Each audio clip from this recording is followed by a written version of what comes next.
changing kind of hearts and minds. And a lot of the time, I think it is just about a sort of a perception or a mindset shift. Exactly. These divisions are sort of very like artificial.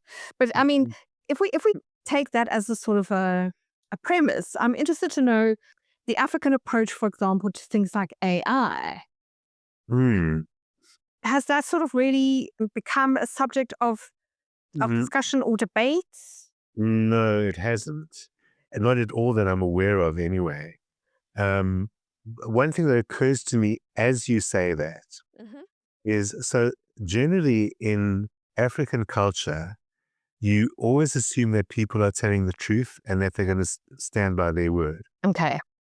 So the interesting thing about AI, which is a variation of the truth at best, is Yes. that, the damage it causes in the sense of people not knowing what's true and what isn't, because they assume if you produce a picture and you say this is X, Uh-huh. then they will absolutely think it is, not because they're naive, because their culture says another human being is going to tell you the truth.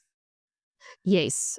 Interesting. So, so that's why, I mean, I don't know what are the consequences, and obviously people realize it isn't true very fast, and then they're not fools.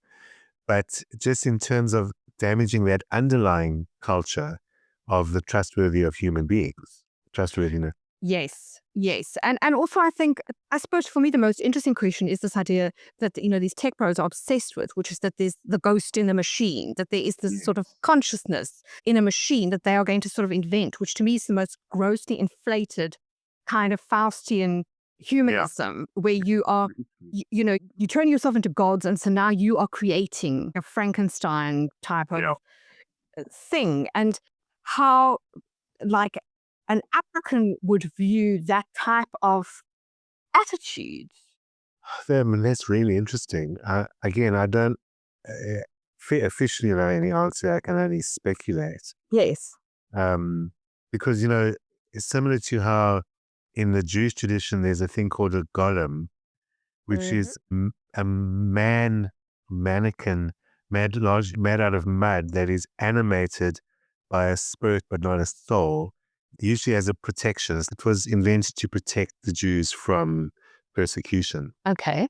In African culture, there's something called a tokolosha, which is a Yes. similar idea. It's not for protection, it's often used to threaten or attack.